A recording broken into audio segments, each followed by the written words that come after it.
Right, I think we're live, everybody. I think we are live. Hello, welcome to the final live stream of my channel for this year. And before we go any further, let's introduce who's joining me. In the top left, we have Mr. Luke Hector. Hello. Happy New Year, everyone. How are you doing?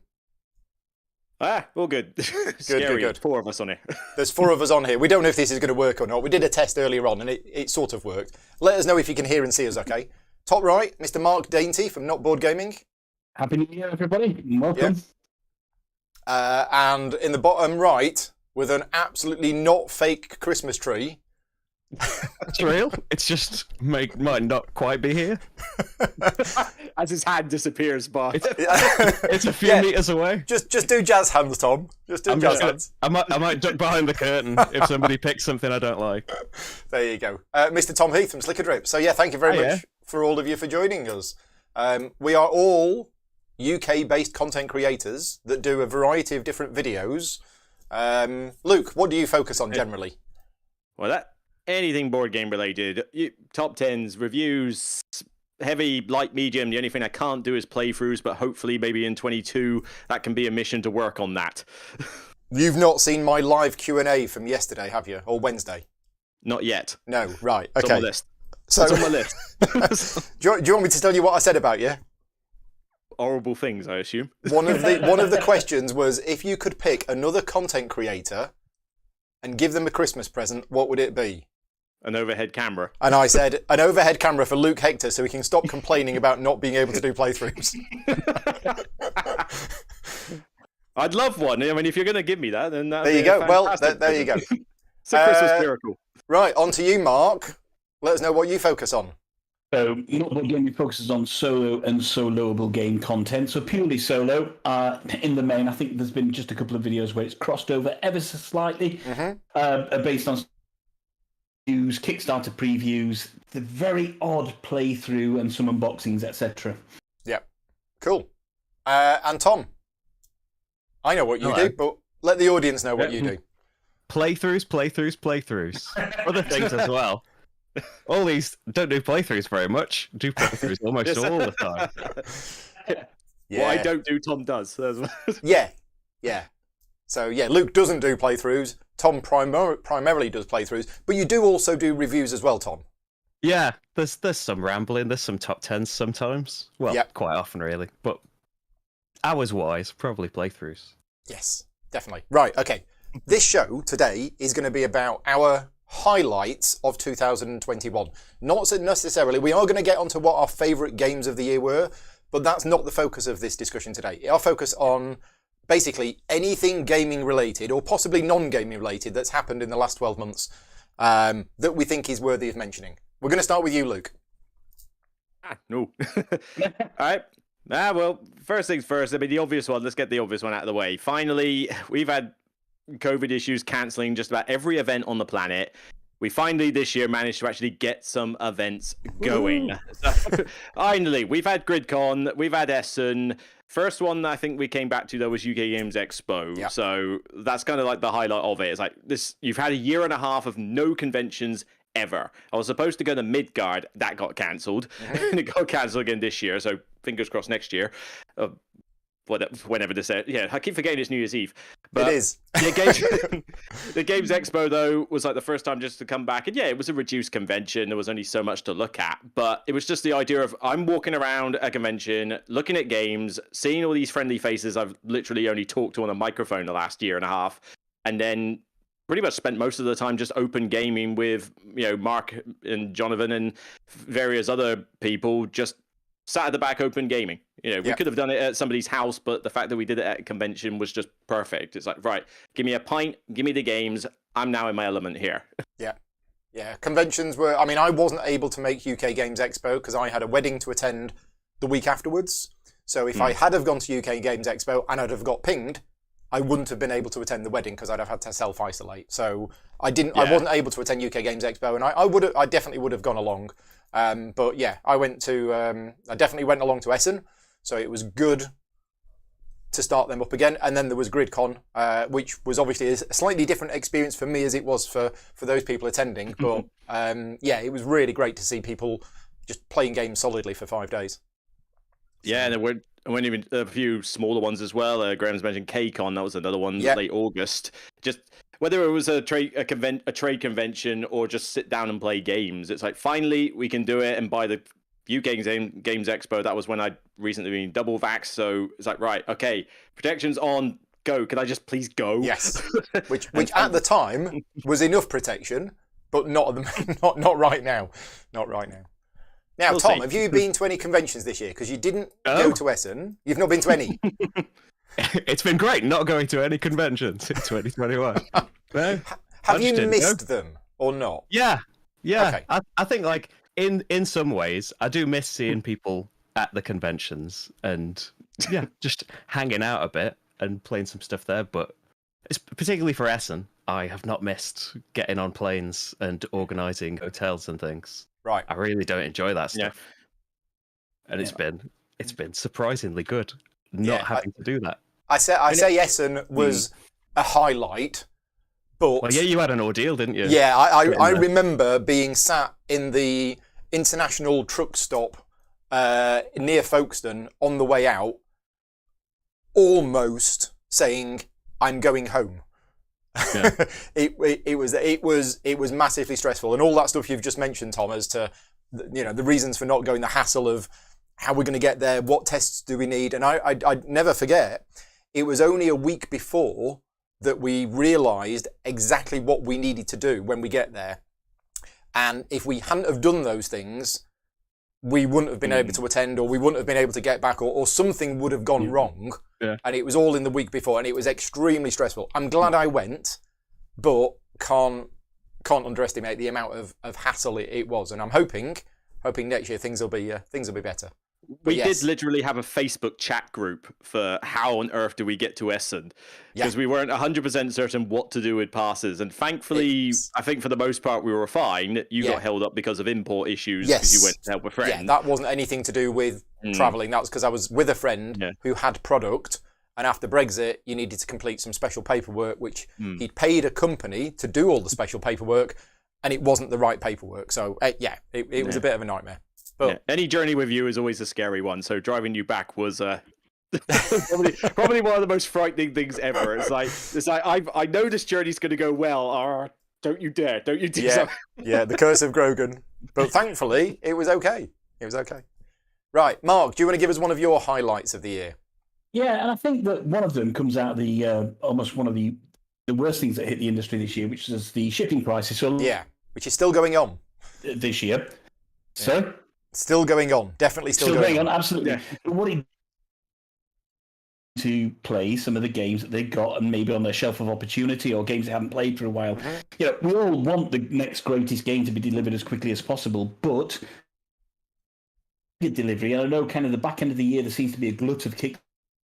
To just take a step back and say, actually, I do want to play that to play for a while. So yeah, it's kind of trying to polish a turd a little bit, this one, in just the fact it's happened and it's still going on in the industry, but it is all giving us a little bit of breathing room. So yeah. I think having that opportunity to play some older games, some games I do enjoy but don't get back to, that's been a real positive this year.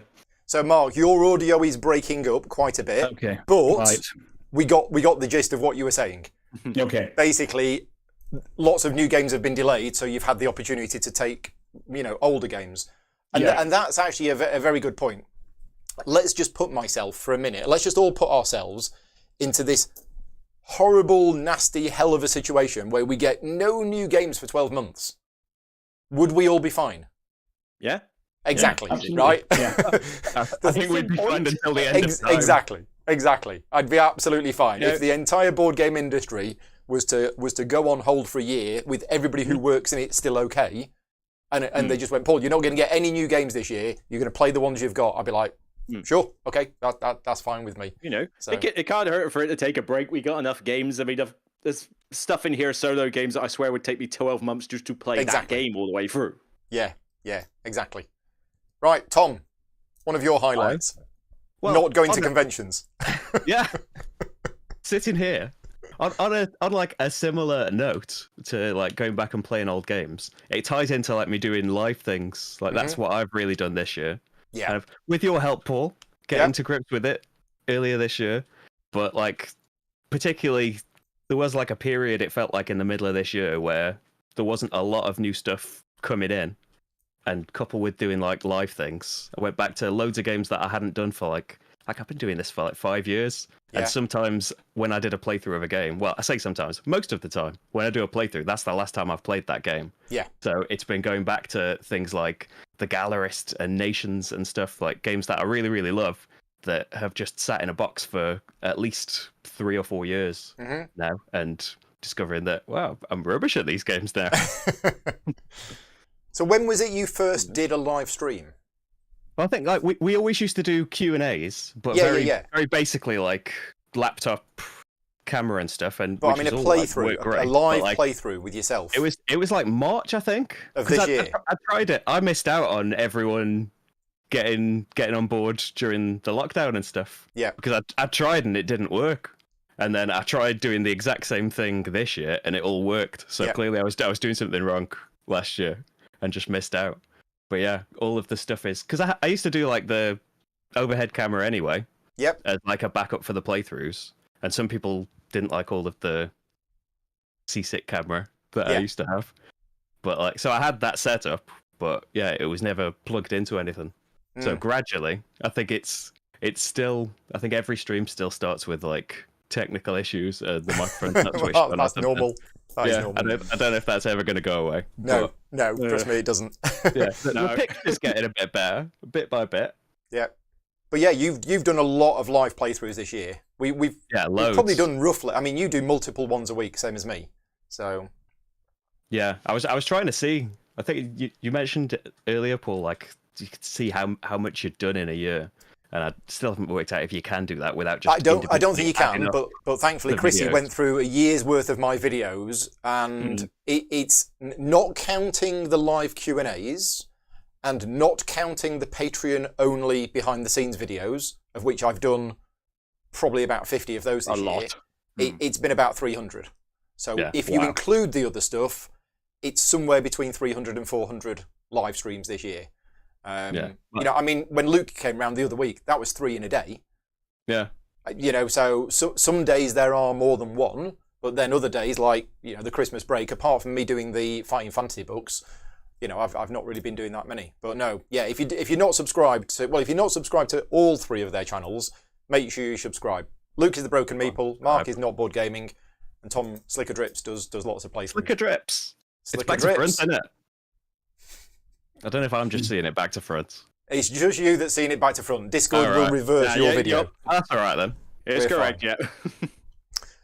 Right, my highlights. Where do you want me to start? I've got a big list. The first one I'm going to mention, and this actually goes back to September of 2020.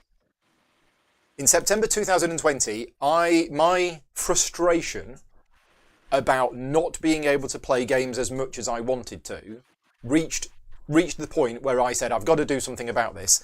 And I decided that I was going to take January 2021 off work.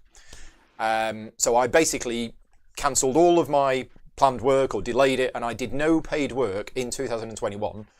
And the idea was that I would solve my frustration situation by playing some of the games that I've been wanting to play. Specifically, there was 3 of them. There was the Lord of the Rings Journeys in Middle-earth campaign, the initial base campaign that comes with the first box. There was the Maracaibo campaign, and there was the Pathfinder adventure card game, The Dragon's Demand. Now, I didn't get them all done in January. I was still doing them, I think, in April or May. But one of the highlights for me of the year was the fact that I have now played the entire of the Lord of the Rings Journeys in Middle-earth campaign, the entire of the Maracaibo campaign, and the entire of the Pathfinder adventure card game, Dragon's Demand. That was about, I don't know, Lord of the Rings was probably about 14 or 15 videos. Maracaibo was 12. Dragon's Demand was 9. So what's that? 36 videos? 36 live streams just for those 3 games. It was a lot of videos, and if you're interested, all of those videos are on my channel, but I'm really glad I did it, because those 3 games were ones which I enjoy these games, and they've got a campaign, but I just don't seem to find the time to do them. And I made time, and I'm really glad I got them done. How do you 3 fit on campaign games? Have you done any of them to completion? Certainly more of them have turned up. I mean, we've got the LCGs like Arkham Horror and that, which have certainly had those. I'm up to date with them, although I've got Edge of the Earth on the table. It's unboxed. I still haven't had a chance to even start it yet. Yeah. So that's going to take me a while. I haven't finished Role Player Adventures, but I'm slowly but surely getting through there. I think when we were... Obviously, when we were able to go back to work, it got a bit harder to do some of them. But when lockdowns happened and, you didn't have to go into work, it did turn into that thing of, which game have I not played in a while? Oh, that whole Tainted Grail Frost campaign. I'll go do that now. Sleeping Gods, I'll go play through the entirety of that. So, certainly some benefits to lockdown happen. You can play more of your games. Right. And Mark, how are you with campaign games? That's all he ever plays. Is Mark with us? He did say in the chat that his internet's frozen, so it might, might not quite be back yet. Now, Tom. Yeah, he's in grumpy cat mode. Oh, right, okay. Are you back with us, Mark? I'm back with you. Can you hear me? Okay. Yes. Talking about campaign games, how do you get on with them? I have too many. Yeah. I'm nowhere near finished at the moment. So, I'm putting Gloomhaven to one side because I don't really enjoy Gloomhaven. But things like Midara, which, I'm thoroughly enjoying, but haven't played nowhere near enough of Midara as of yet. Which is a kind of 90s set one. I like the idea of kind of devoting to them. I just don't have the time to devote to them. Right. And Tom, you're doing Role Player Adventures at the moment, aren't you? Once or twice a week?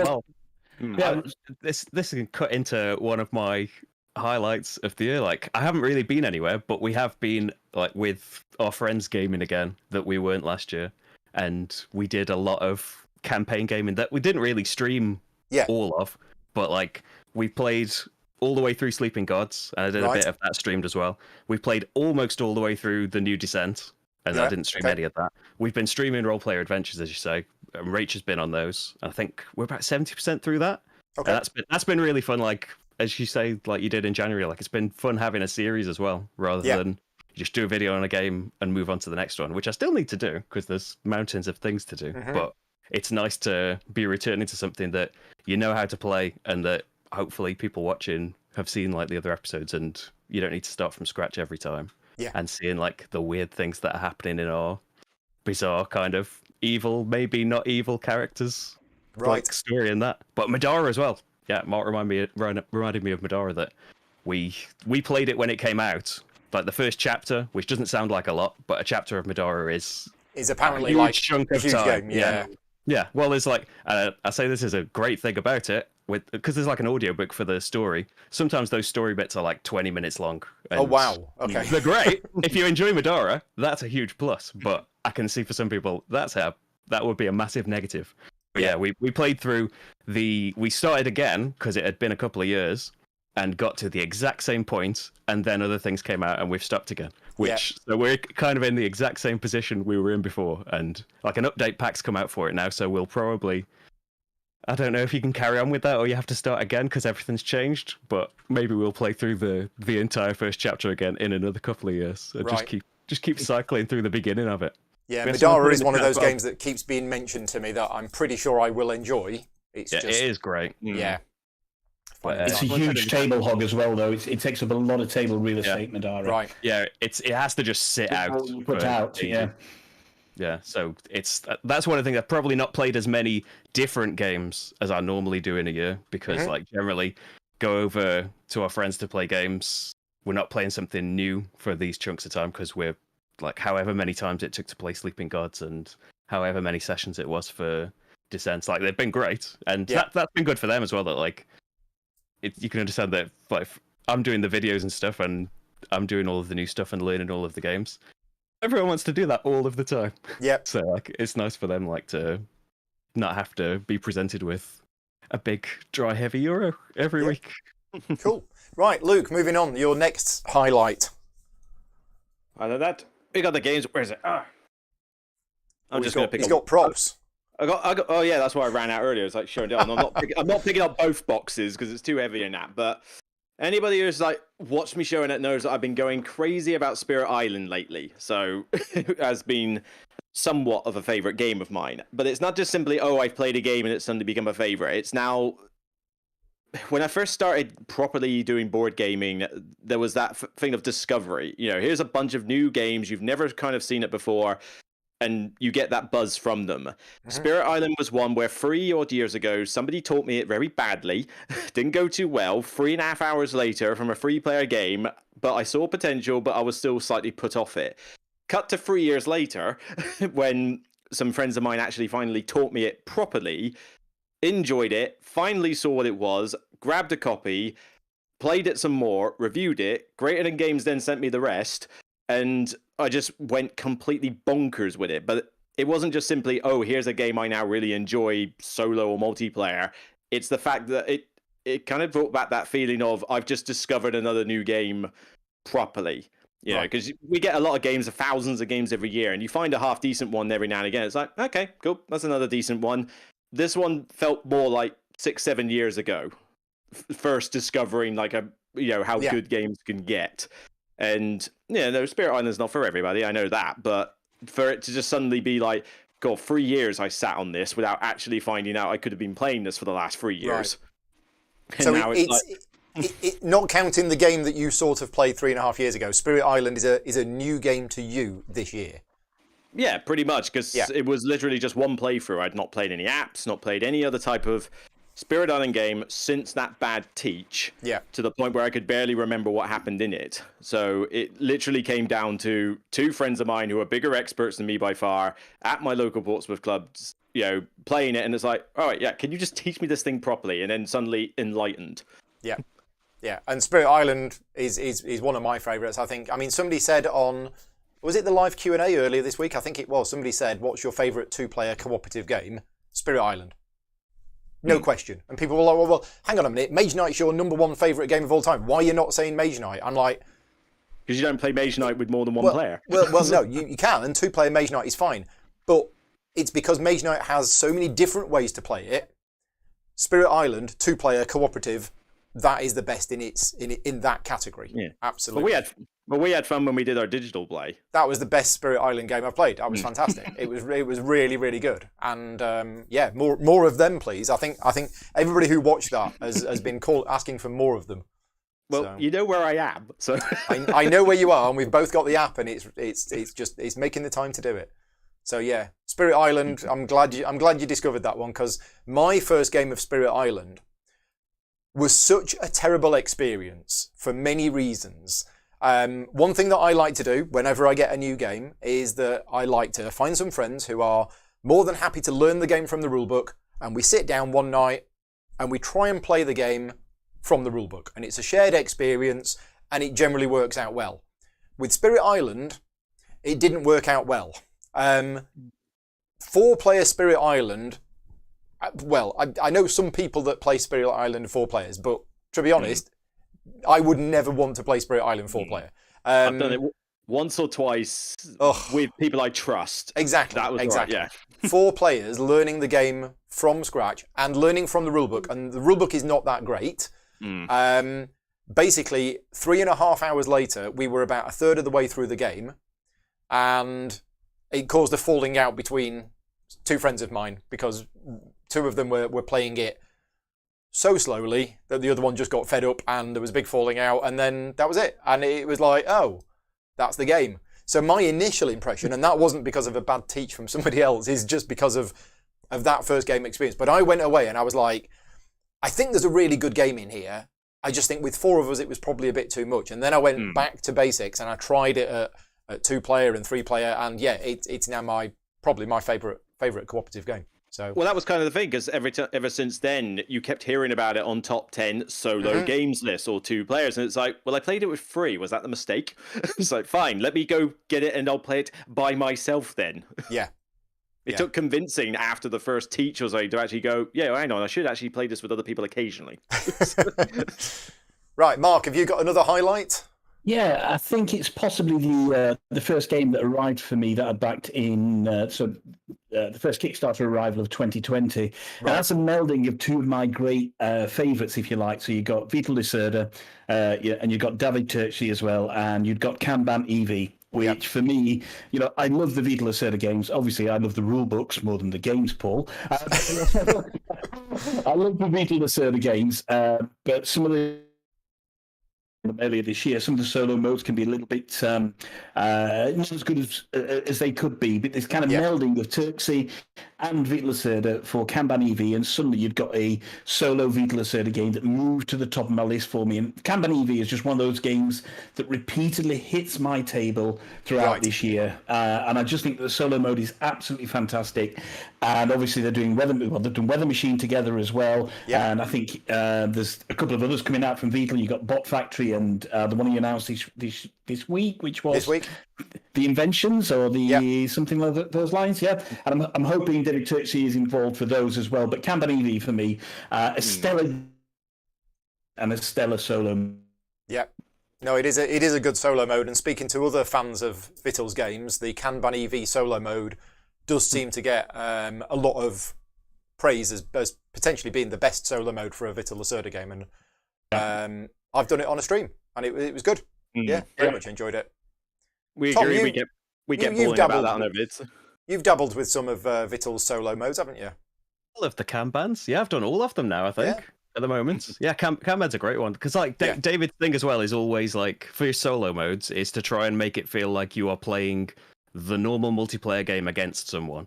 Yeah. So you've got to be prepared to, at least in your first game, look through a few kind of priority lists. There's a lot of reading involved in your first play. Yes. But as soon as you're a few rounds in, you start to realize that it just starts to get snappy that I don't need to know all this every single turn. It's just you might need to know it at some point. And it often they do feel like you are playing the normal game against someone. And I think I did a playthrough of the solo mode of Kanban. I probably should have done it a few months later because I think I got sacked twice. There's some peril as well. I did in my first game. I think if you can get past the first part of the game where I think it's the first meeting or something, your chance of getting sacked, then you should be all right after that. Yeah. And that's nice in Weather Machine as well. I've just played the Tabletop Simulator mod, but there's an element of you may lose the game if you don't concentrate on these things. It's not just about beating the score in the end. Kanban's one of my favorite games anyway. So just in its original edition, and there was a fan made solo mode that was just roll dice and take things away that worked great. But with the EV production and stuff, it's just amazing. Right, Tom, you got another highlight of the year? Yes. We haven't played it enough times yet, but one that I'd kind of had at the back of my mind for years was Detective City of Angels. A detective game where the kind of key thing is somebody plays as the bad guys, and the detectives are all playing around. You're supposed to play it competitively, but we just played it where we're all cooperative. And so you ask a player at your table is playing those criminals and decides whether to lie or not for you. And it's just been a massive laugh playing through these stories that are they're good little detective stories they build up in difficulty as well. So I think we've only just been getting to the medium ones so far, but it's great having that person there kind of game mastering it, deciding whether to deciding how well you're doing at the mystery and whether to throw you some curveballs and try and throw you off the scent, or seeing that you're floundering and that they need to help you out a little bit. They need to throw you a bone because you're just going to completely waste your time. It works really well. It's one that it's a fairly expensive game, so it's one that had kind of been on the back burner on a list of one day I'll get one of these, and finally we got it this year, and it's been great. Rach is a great chisel. They're called the people, the bad guys. Rach is a great chisel. Cool. So the game, I have been told about this game constantly by multiple people for about 3 years now. It definitely sounds like the kind of game that I'd love playing, and every time this game gets mentioned, I tell a story. So apologies for those people who've heard this story multiple times before, but there's a local friend of mine called Steve Manser who has this game, and he's a big fan of this game, and he promised me he was going to come round to our house and teach me and Vicky how to play this game in March 2020. And then he made some excuse that there was something going on in the world and he wasn't able to come round. And he's still not been round, and he's still not taught us how to play this game. So I've just made a note to message Steve. 1, wish him Happy New Year, and 2, ask him when he's coming round to teach us how to play Detective City of Angels. Yeah, literally March 2020, when I got back from the Czech Republic, Steve was going to come round. We had a weekend planned, and he was going to come and show us the game, because me and Vicky love these detective-style games, and as I say, so many people that I know. Guy Allen ran a game of it at a GridCon. I remember the last time I was at Tabletop Gaming Live in London, walking past a table that was playing it, and somebody there recognised me and said, "Oh, Paul, you'd love this game, try it." I just keep hearing about this game from everywhere. So yeah, can't wait to try it. You've got to get that teach in the group, because I think I grabbed it at one point, tried it solo, but then sold it afterwards. But everybody says you've got to play it chisel with 3 other players. So you need that group, you need that devoted chisel player. And I don't think I was prepared to be that devout chisel player like every single time. It's like at some point I want to figure out these cases. So it's a bit like Root in that sense. You need that, or Oath, you need that group. Right. And so if Steve's going to come around and teach you it, wait for that. Right. Yeah. Okay. Well, the solo's okay, but like, yeah, it is all about the multiplayer and the chisel and stuff. Because you do like a paragraph book if you're playing it solo, or like 100% co-op. Yeah. And it's cool, but like, so like if you play it solo as well, you still can play it, but you're going to have to be the chisel, because the chisel gets to know the solution right from the start, to know how to guide people. When Guy was explaining it to me at GridCon, he ran a scenario which he'd already played before. So once you've played a scenario, you can't play it again.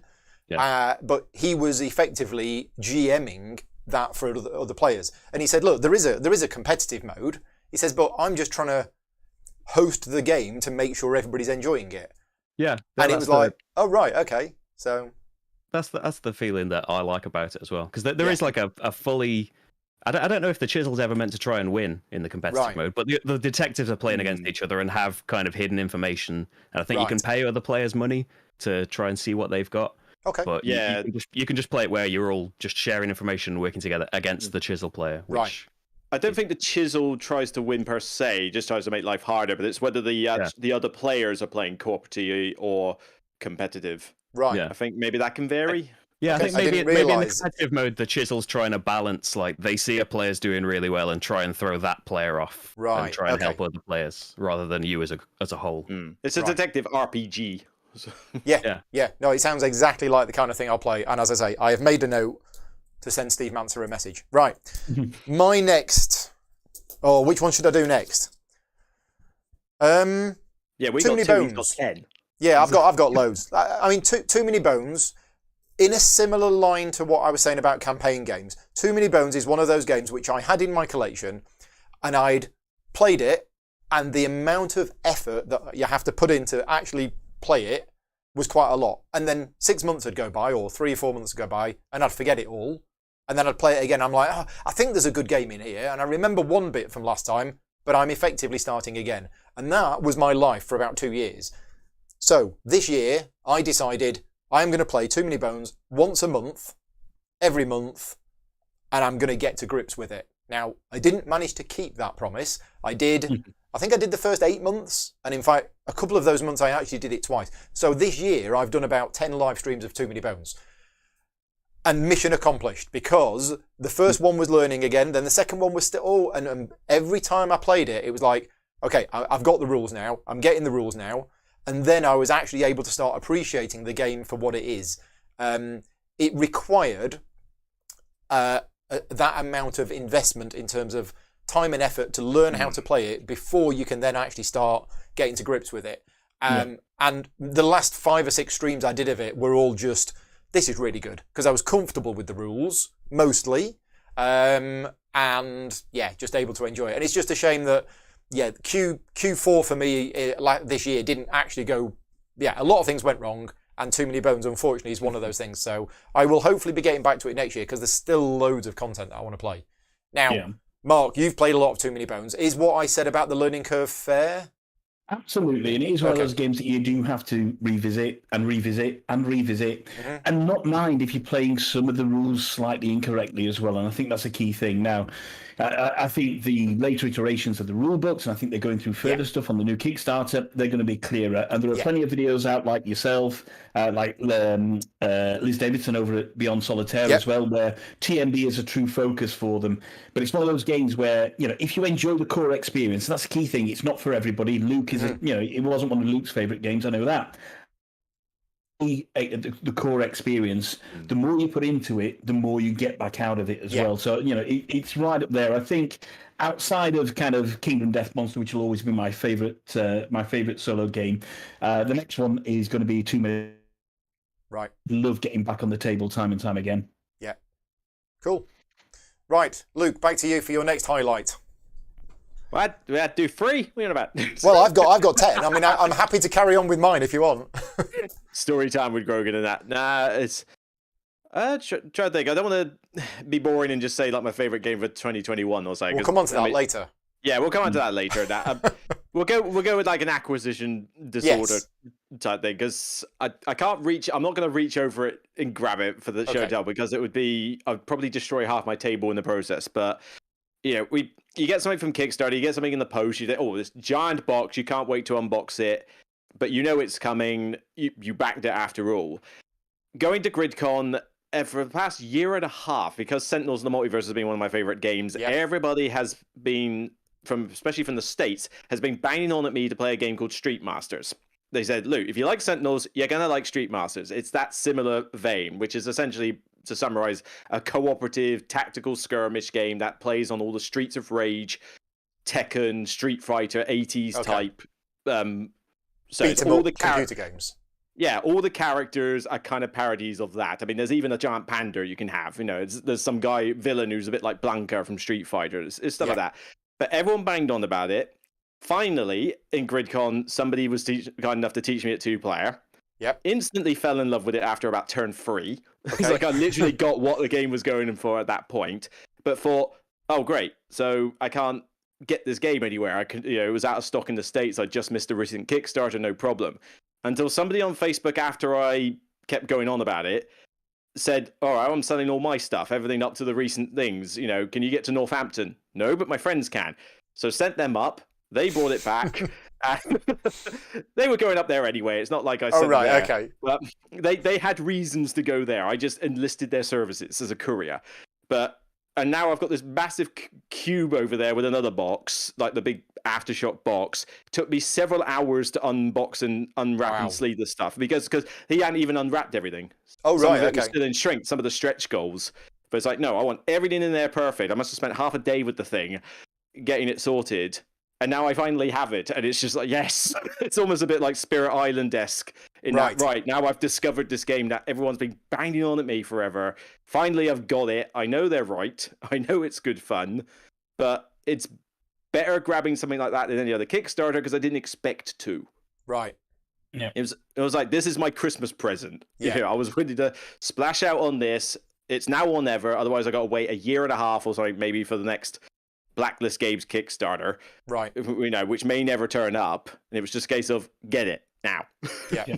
Cool. So keeping on the theme of your most enjoyable acquisition of this year, Mark? Yeah, for me, it's got to be, we all have Grail games, of course. And I managed to secure a couple of mine this year. One of them I've not got to the table yet because it's got an 88-page rule book and that. It's kind of 30, 40 years old. And at some point, when I get time off work and I've got time to devote to that, then maybe I'll learn that. But the other one, which I was hunting down for a long time and managed to eventually get it at a price I was happy at paying, is Camp Grizzly. Now, the solo game is okay, but my wife absolutely adores playing Camp Grizzly. Okay. Is it worth the megabucks that you see it going for on eBay? No. Bide your time. Sooner or later, you should be able to get it at a price that's good for you. Now, since then, I only got the base game because all of the various expansions that were released are pretty much like rocking horse poo. But there is a place online where they print the cards out for you for all the expansions as well. And the people that created the pewter minis for it, you can still buy them separately. So bought the base game and then I've managed to acquire everything for all the expansions by searching all over the internet to find them. Right. So yeah, I love Camp Grizzly, but play it with more than one person. Play it with others and you get a lot of fun out of that. Okay, I've not heard of the game before. Right. There you go, now. It was a Kickstarter, I think, about 10 years ago, delivered, and since then, the publishers just went into the abyss, Right. and it's just become this massive grail game for a lot of people. Right. Cool. Okay, Tom, your best acquisition of the year, whether that be a publisher has sent you a free copy of a game or whatever. What game are you most happy that you've got? It might be Euthia. Right. Like in terms of extravagance. Oh yeah. That's a big box as well. Like in the best possible way, it is like probably the most excessive box that I have now, and like it is, I don't know, 2 Gloomhavens or something, like stacked on top of each other, just packed like it's a adventure game. You can see. Yeah, I did a playthrough for it. I can't. It's gotten to the point where I don't remember what games I've done videos for. You've definitely done Euthia. I know that. Yeah, I did it. But yeah, a great big exploration game that's got probably every conceivable possibility and combination of items and tiles and stuff. So the box is overflowing with all of these possibilities. Yeah, like it's. I don't think I've had like a 2+ hour, opening, punching out a game since Gloomhaven, really. Right. And Euthia. There's a lot of stuff in there. Spread everywhere. Yeah, it is. It's so lavish and lovely. Yeah. Yeah. So, one of my acquisitions of this year that made me very happy is Concordia. Now, Concordia is one of those games which, when people found out that Concordia was not in my collection, people were unfriending me on Facebook because I might be joking, but Concordia is a game which I know. Let's just mute Luke for a minute. Concordia is a fantastic game. I think it's a brilliant game. I think it's a genius design, and I don't have a copy of Concordia. Now there are reasons why I don't have a copy of it. It's because a lot of local friends have a copy of it, and I just never ended up with a copy of it. And now I've gone from owning none of Concordia to owning all of Concordia. So I've now got the entire Concordia collection, all the maps, all the expansions, including the latest solitaire mode. And that makes me very happy because I felt that there was something missing in my life. There's still other things missing, but Concordia being missing was one of them, and now that is no longer missing. So I'm very happy to have got that now. And I've done a solo playthrough, as has Tom. The big difference with mine is that mine contains a setup error, which I got wrong, which I don't think yours did, Tom. No, I chose not to put a setup error in it. Yeah, I deliberately put it in there just to keep the audience... To make your video more collectible. That's it. So when you do the setup for the solo mode, the solo player, once you've put out the 7 cards on display, the solo player is supposed to get, is it the left hand? Yeah, like the first, what are they? The artisan. I didn't do that. Cards. I didn't do that. He didn't start with one of those. So it's like, oops. But yeah, solitaire mode is really good. Really good. Yeah, really solitaire is amazing. Have you played the co-op of it yet? I haven't, no. And I haven't played Venus. Started with. Yeah, haven't played Venus either yet. We never played it in team mode because generally, especially when Venus came out, we were mainly just playing it 2 players. I think I'm still on a quest to convince our group to play Concordia. Right. I know from several game groups that from the look of it, it's hard to convince people to play it sometimes. It's not as boring as it looks. I promise. No, the game. It's trading in the Mediterranean. It is moving things around, collecting resources. Spending them to build buildings. It's the most driest, boring game ever. But it's because it's so elegant. Yeah, Concordia would be like the entry in the board gaming dictionary for like trading in the Mediterranean. Yes. It is just Concordia. That is. Yeah. It's the ultimate one. But yeah, Cool. I did a similar thing of loving Solitaria and then seeing that I've got a couple of maps, but I haven't got all of these ones that people say are the best for 2 players. And I've just hoovered up all of the other maps and things. There's some kind of fish market expansion. There is. I don't know what that involves. Yeah. And like Solitaria supports all of that as well. I know, it's really, really good because you can play any map in any combination with the fish market or with the Tribune card, or not the Tribune cards, the forum cards, the tiles or whatever. And Solitaria takes all of that into account. So excellent. Right, who wants to go next with another highlight of the year? Anybody got anything else? I've got one that's just arrived. Literally just arrived. It arrived this morning. So it's it arrived when we were doing the technical. So Nemesis Lockdown. Now Nemesis is kind of in my top 3 solo games of all time. So Right. I'm really looking forward to having the time over the next couple of days. Once I've built some flat pack furniture, which I've got to build. What, to store that? No, unfortunately not. Something far more mundane for the bedroom. But yeah, once I've done that, I'm looking forward to kind of unboxing Nemesis Lockdown. I love Nemesis. I just think it's an awesome game. I know it's not for everybody, and a lot of people don't like the solo. Or not a lot of people. Some people don't like the solo experience. For me, it evokes everything about the Alien film almost perfectly. So Nemesis Lockdown been on my radar for a long time. It's arrived today. It's still in the main packaging, so that is going to be a future highlight, if you like. Yeah. Well, Nemesis is one of those games which I think Luke was the first person I knew that played it, and you played it at HandyCon. Was it a prototype? I played a prototype at HandyCon, and I have played it with friends. A friend of mine had it, and we've played it multiplayer. Yeah. And it's always been similar to what Mark said. It perfectly represents that theme. It's always had a barrel of laughs. It's just always been far too long. Yeah. But mainly I blame that on one certain player being stupidly AP prone. Right. But the thing is, I've got the entire lot because I decided, for reasons, to back the entire lot on Kickstarter. So my lockdown will hopefully arrive in the next couple of days at this rate if he's got it. But also, I have yet to get it off my shelf and actually learn the solo rules and play it, because my gamble is that I'm going to play it solo and then be a bit like with Spirit Island, like, oh, yeah, it was just that was just not the way to play Nemesis. This is the way to play Nemesis, and I'm hoping it's going to blow my mind, because it should, because I love the Alien films and that. Well, the first two anyway. But I love the Alien films, but a game which can be overly long, with people screwing each other over and hidden objectives and possibly traitors and things like this, that's not in my wheelhouse. That's completely outside of my wheelhouse. I wasn't aware of the solo mode for Nemesis. There's a co-op mode as well, so you can play it with others without screwing each other over. Yeah. And there was a discussion that I was having with because I'm working with Awakened Realms at the moment on ISS Vanguard, and there was a discussion in the middle of our rulebook work that we were doing where they went, "You don't have a copy of Nemesis?" And I went, "No." And they went, "Oh, we'll have to send you one." So I'm gonna go back to that conversation, and I might copy and paste it to them and say, 1, Happy New Year. 2, can you send me a copy of Nemesis so that I can try the solo mode? And 3, where's my teaching of detective? It's like just going to build up this massive. No, that's a different. No, that's a different person. I'm not going to get the two mixed up. Dear Steve make it the Manser. same person. Just ask everybody. I'll ask everybody. Yeah, I'll ask everybody. Yeah. I mean, everyone's got different ideas, like particularly with the chat. Like, is it better co-op, better competitive, better solo?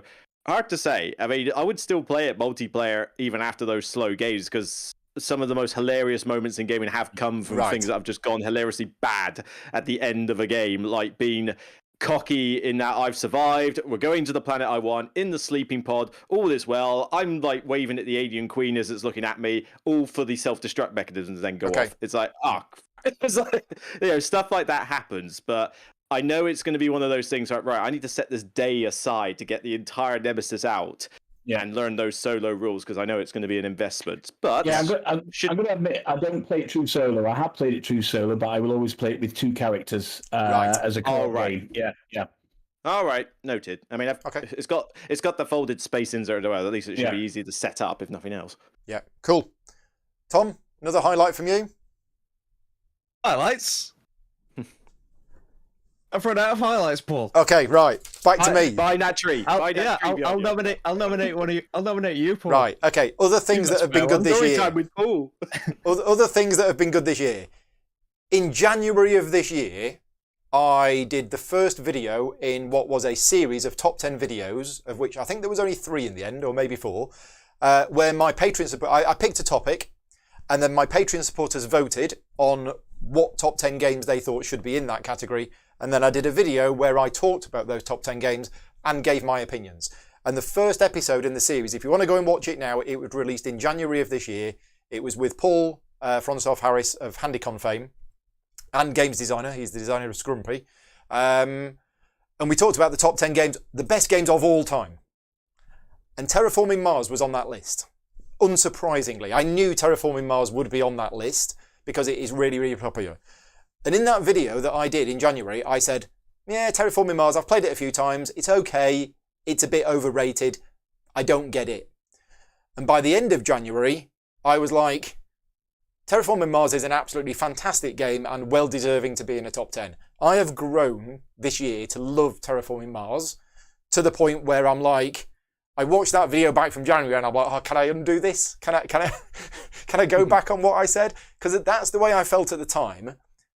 But it was only after I'd basically played it more that I realised this is actually a really, really good game. And I'm really happy that I've played it enough times now, both the physical version, but mainly on the app and mainly on a slightly not kosher website, which is fantastic, that I have basically gained the appreciation for the game that I think everybody else had that I just didn't see before. And I've now played Terraforming Mars this year probably 25, 30 times, and I've loved every single game of it, except the app is fantastic, but the app multiplayer AI is awful. Ooh. I could beat it with my eyes closed on the hard difficulty level, and I'm not that good a player. But otherwise, the app is fantastic for multiplayer. So yeah, Terraforming Mars, I've discovered it. I don't know how you three feel about Terraforming Mars.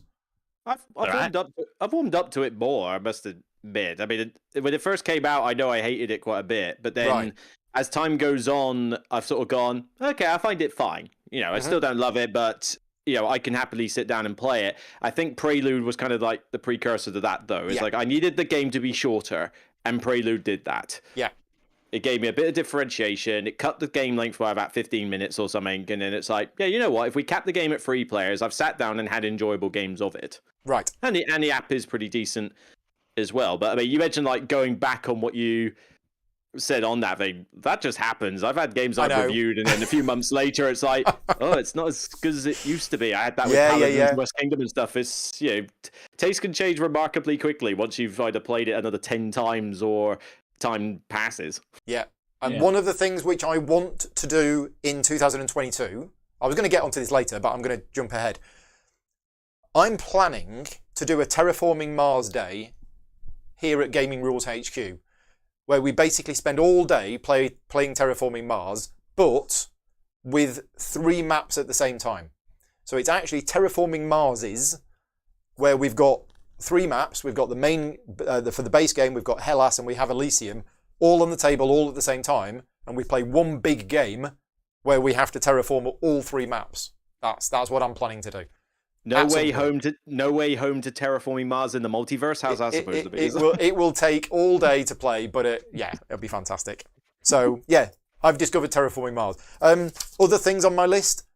This year has been a good year for online gaming, and I've got specifically Board Game Arena has this year started putting some really, really big, good games online. Now, I don't know if that's anything to do with the Asmodee purchase of Board Game Arena. As somebody who plays games on Board Game Arena, I just think it's fantastic that more and more games are being added to be able to play online. I mean, Tapestry's on there recently. Feast for Odin is on there recently. But every few weeks I look on there and it's like, oh, another new game on Board Game Arena. So yeah, Board Game Arena has been great. And yet still no Seven Wonders expansions. Come on. But yeah, that's true. That keeps driving me nuts because that's the most played game on BGA for me and some friends, and they still haven't put any expansions on it. Right. Yeah, that's crazy. What else have I got written down on here? Star Wars Day. So on May the 4th, well, it was supposed to be May the 4th, but I don't think it was May the 4th because of lockdown, so we delayed it. But this was actually something else that was planned for 2020 and didn't happen because of COVID. And then it didn't happen on May the 4th this year because of COVID. But then eventually, and I can't remember exactly when we did it, but Rick came over and we had Star Wars Day. Now that was good for a couple of reasons. We played Imperial Assault all day, and Imperial Assault is a game that me and Rick have been wanting to play together for about 2 years. Rick's been painting all of the miniatures for it. Vicky excelled herself. She made, we made pizzas that looked like Death Stars. We made little mushrooms that looked like Stormtroopers. She made gingerbread men that looked like Wookiees. And we really just made a full day of it. It was just a really good day, and it was a nice thing to do. And enough people have said that they enjoyed it that we kind of want to continue it. So assuming things are okay, then on May the 4th next year, Rick will come over again and we'll have another Star Wars Day. What we play, whether it'll be Imperial Assault or whether we just play other Star Wars games, I don't know. But yeah. I want the that was a gingerbread highlight. Wookiee now. Oh, they were really, really nice. So I love gingerbread. Just look at that. another couple of things on my highlights. Go on. Okay, one more highlight from me, Go if on, that's Mark. okay. And on the back of all the cons that we mentioned, I just want to say that GridCon was just absolutely fantastic, Paul. And I don't know if Cool. many people have kind of said this on a public forum. Thank you so much for organising 5 days of continuous gaming, basically, for people. It was a tremendous experience at the tail end of the year, back kind of 4 weeks ago, whenever it was. Yeah. Just a great time for people to get together, stay in one place, and play board games from morning till night, and in Luke's case with the Arkham Horror LCG game into the early hours of the morning as well. Thank you very much. Last man standing. For organising that. Yeah. It was a cracking time, GridCon. I can't wait for it to happen again if it's if it's going to be on again. Yeah, cool. Thank you very much. Make sure you send that check express mail, all right? Yeah. Other things. Now, other things. Right. Let me. I'll say I've got. I lied about only having 2. I've got a whole booklet of highlights here. I'll just, okay. Page 17. No. I've not got many left. So another one, Lost Ruins of Arnak. Now the reason why this is one of my highlights, because the base game came out in 2020, but it was this year where everybody started to take notice of it, and it started appearing on people's. I mean, it did appear on people's top 10 games of last year, but I think this was the year where people started realizing, oh, this is actually a really, really good game. And the reason why it's one of my highlights is because I know the designers, and I first played a prototype of this 3 years before it came out with little bits of Lego that they'd borrowed from their kids. Now I had almost nothing to do with the development of this game, if any. I can't even remember. I probably played a couple of games of it, but I don't feel that I was involved in it as a developer. But the fact that I know both the designers, they're a lovely couple, and it's just really nice to see that their first game that they designed together, well, the first game that they designed that actually got published, has been so popular. And CGE did a really good job of the production of it. And as I say, even though I wasn't involved in it, knowing the people who were involved in it and the amount of work that went into it, to see it getting all of that praise from the board gaming community and content creators was really nice to see. So yeah, that was good. You would have liked the club event last night, or sorry, there was 2. We had dual Arnak. Nice. Because we turned up, mate wanted to play it with the expansion. I was like, all right, yeah, I can teach that. Then suddenly everybody turned up and it's like, oh yeah, can we jump in the Arnak? It's like, look, it's 4 players. I can't do everyone. Second game. Played a game first. But that was the thing. There was one in their library. We had Ricky's copy. And so we squeezed it onto my table at the cafe because I've got like a massive one there. And half the table with one Arnak, half the table with the other, except their half was the base game only because they'd never played it before. Right. Our half was the one with the expansion because we had played it before, and they basically had to teach the game twice. Right. Well, thank you very much. But worth it. Thank you very much for that. Other things, Jaffa Joe Nuts appeared this year, not gaming related, but they're fantastic. If you've never tried a Jaffa Joe Nut, you definitely should try one because they're brilliant. And one other thing, and this is basically. I think this is a good thing, but for those people who don't know, I have advertising turned on my channel. Advertising has been turned on now for, a year and a half. All of my ad revenue goes to charity. So thanks to people who have watched not just this video, but all of my other videos over the year, £4,000 has been raised for charity. Wow. Just from watching the videos. So yeah, a big thank you to everybody for watching the videos. And if you get annoyed by the adverts that pop up in videos, then you are helping raise money for charity. So yeah, we've raised £4,000. I've got a big list somewhere of all of the charities that we've given to. What I basically do is I message my Patreon supporters every couple of months and get them to suggest charities. And then Vicky does all of the admin. So every month she gets the email that comes through from YouTube, and then she apportions it out and she basically makes all of these donations. So I went onto the analytics today to basically try and find out how many videos I've done this year and how many hours of videos I've done this year. And I couldn't find that information. But one thing I did find was the amount of ad revenue raised in the last 12 months. And that made me quite happy. So that for me is a highlight. Right. We've got one person who couldn't be with us today, which is Mr. Ricky Royal, from Box of Delights. I've known Ricky many, many years since he first started covering Mage Knight. And although Ricky's not been able to join us, he has sent us a video. So I'm now going to play Ricky's video. I just need to remember I've got to press these 2 buttons and that button, and hopefully this will work. Hi guys, sorry I can't be with you on this New Year's Eve, and let me start by saying Happy New Year for 2022. Let's hope it's a great year. 2021 has been okay, actually. It's been okay. It's been a difficult year, particularly for production costs and the cost of freight going up. Things have slowed a little bit in the board game world, but there's been some wonderful highlights. For me, I think discovering 18XX, I played 1862 Railway Mania in the Eastern Counties. So this is my first experience of 18XX, and yeah, there's a solo mode in here. So that's been one of my highlights of the year. It's a beast. Oh my gosh, it's not for the faint-hearted, this game, but to discover it, and it's one of those games that I've put on the table and just become obsessed with, and I'm thinking about it constantly. It's a game I'm going to be playing more. Possibly I'll show you on Box of Delights. But yeah, a challenging game, an interesting game, and a wonderful solo mode. And yeah, I really like what they did. So if you're curious about 18XX, didn't know what it was about, and you want to play solo, 1862 Railway Mania in the Eastern Counties is a great one. Another highlight of the year has been a Kickstarter campaign that I helped promote, which was Chip Theory Games, Hoplomachus Victorum, and am I excited for this game? And if you go watch my videos, you can see I'm excited. You can tell just for getting it on the table.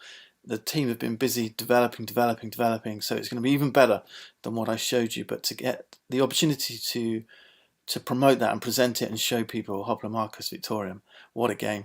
I'm really excited for that next year. And another big one for me, a big part of 2021 for me has been working with the wonderful Whirligig Games, Cole and Drew Whirly, on their latest design, which was John Company's 2nd edition. I was part of the team, honoured to be working on the solo rules, and really proud of what we've come up with. In John Company, it's an interesting game. I think it's going to be a little bit Marmite. People will either love it or hate it. But if you love it, and either way, it's a great contribution to the board game world, because it's a very different board game experience. And I think particularly for the soloist, and if you play this solo, I don't think you'll have played any game like it. So the solo AI that I've developed, combined with the mechanisms that Cole's designed, is going to give you a wonderfully unique solo gaming experience. And I hope folks go and check it out. I'm really proud of it. And we've literally just wrapped up around Christmas on the final, the last little details of its development. So I'm really excited to show that to you and for folks to start playing it. So that's been 2021 for me. Again, sorry I've missed you, and it's been great chatting with you all over the year, and I look forward to a wonderful 2022, and perhaps see you then. Bye for now, guys.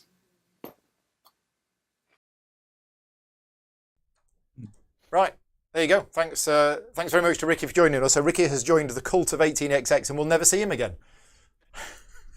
That seems to be what happens to my friends that get into 18XX games. Yeah. They disappear and are never seen. It's like an Arkham story.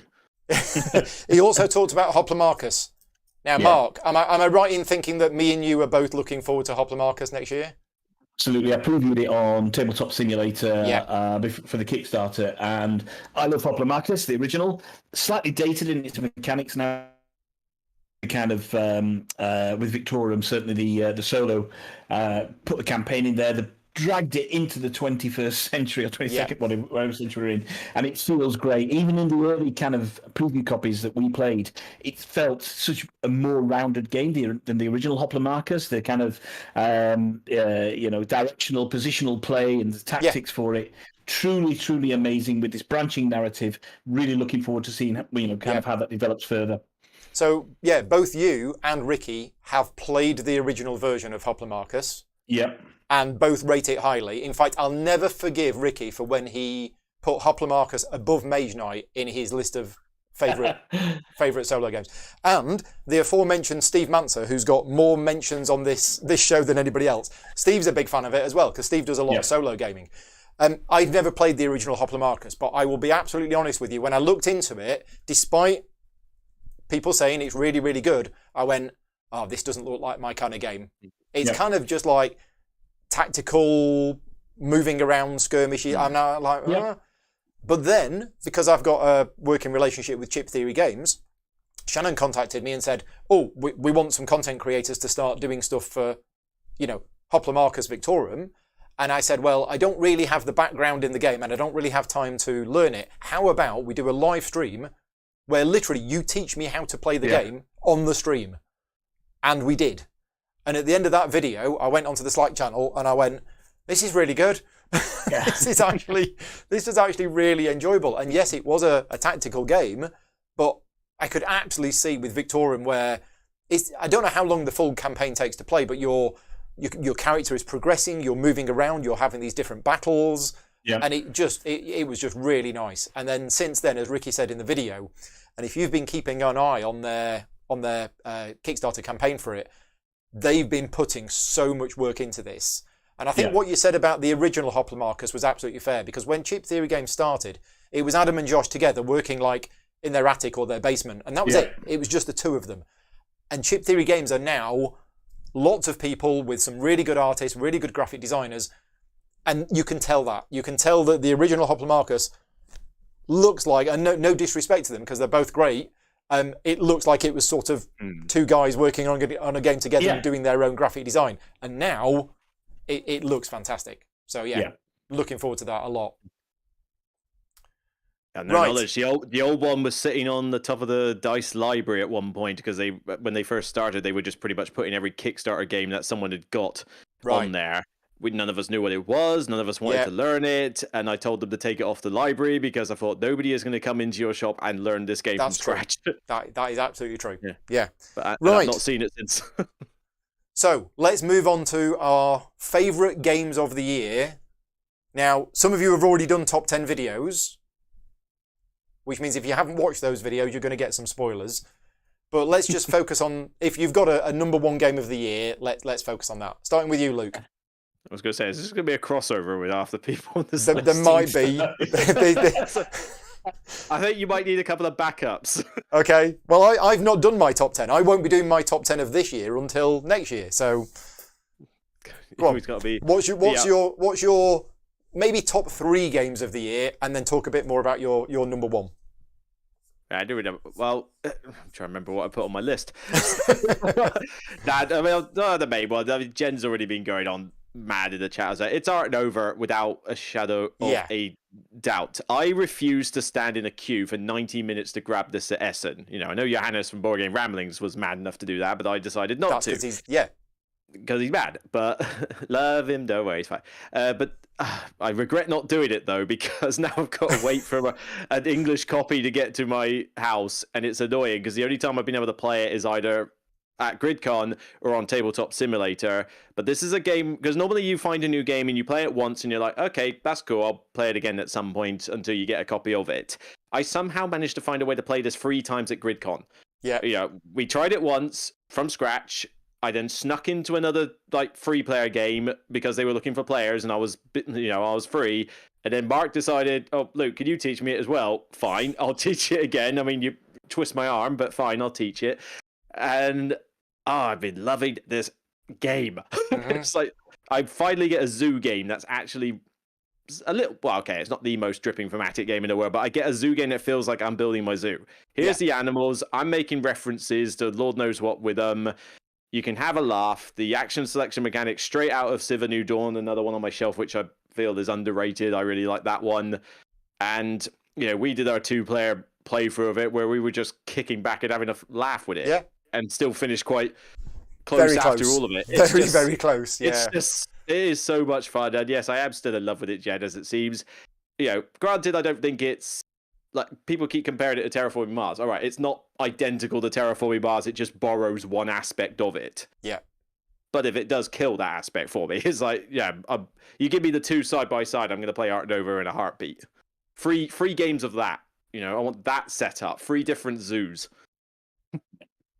We have Art Nova Day at your place. Yep, that sounds good. Mark? Yeah, so I haven't done my top 10 list yet. I've been on holiday for the last kind of 10, 12 days or so just got back last night. So that will be happening in the next week. However, I will concur. And I don't own the physical version of the game. I've only played your version of the game, Paul, at Gen Con. Then I played it online a number of times. And yes, Luke taught me the game. But I just found out Nova just a wholly satisfying, a really rounded experience that was just so much fun to play. I think it was myself, Luke, and Paul Richards, who's on the chat as well. We sat down at GridCon and had a great couple of hours. I then played it maybe 5 or 6 times the solo mode on Tabletop Simulator. Right. Loving Ark Nova. It's my game of the year, and I don't own the physical version. I know it's meant to be released today. I've got pre-ordering with Wayland Games. No sign of that being delivered at the moment, so it's going to be Tabletop Simulator for a while. However, just pushing Ark Nova to one side, I think some other honourable mentions. Gollum, which I picked up at Essen. I had no interest in Gollum before, and it is a pure point salad game in terms of what it is. But for whatever reason, all the mechanisms work really well. You've got those marbles which kind of dictate where the meeples go on the board, etc. And you're chasing around after the AI. As in the solo mode, a little bit difficult to keep on top of for the first couple of games, but once you get that down, that's really good. So I think Gollum, when that starts to get delivered to people, or they can pick it up their FLGSs, that will be a really good game for people. And then at the back end of the year, we've already mentioned Euthia. Enjoying Euthia a hell of a lot. Night, so don't go into Euthia thinking it's Mage Night. No. It's some elements are shared, but there's no deck building in Euthia. And also Role Player Adventures. That's another one. I didn't like Sleeping Gods, but we'll gloss over that. Role Player Adventures, as we've already mentioned, it's a campaign I will actually finish. I'm enjoying it so much. Right. Okay. Tom, have you delved into Ark Nova yet? No, it arrived I think it arrived on Christmas Eve. It's sitting downstairs in its box still, so it will get played. There's a load of that might jump into like things that were anticipated. You see, we could have had that copy right now. We could have been playing it, and it's just wasting time. And it's unplayed. It's like that could have been time we had it. I bought every copy. All 10 of them that they had at Essen, Chaos cards. Other cards are available. Other cards are available, but the Chaos ones... Chaos is not available elsewhere. Chaos one's got it there, but sadly. So you've not played Ark Nova yet, at all, not even on Tabletop Simulator? Like Tabanusi and Boon Lake. Boon Lake is underneath the camera right now. Right. So I haven't played any of those yet. Right. So I don't know. But yeah, I did a top 10, and I didn't rank it. Because you've not played it. I was finding it difficult to rank the things, but like the ones that I was having difficulty like separating in the end and being happy with the final ranking. If you want to dig into the ones where they would have actually been, Sleeping Gods and Role Player Adventures were fighting for a rank. And Super Skill Pinball, which people keep arguing isn't from this year, but it definitely is. Right. I think when things came out in America don't count. When things come to me count. Yeah. But the one that kept sitting at number 1 all like most of the time was Hadrian's Wall. Okay. Because it's brilliant. It's roll and writes go big. And like Roman Roll did that, a big version of a roll and write, but it's like you're collaboratively building on a dry whiteboard. Yeah. And does it in a great way, but Hadrian's Wall is kind of the core comboiness of a flip and fill, but it's all rolling right to me.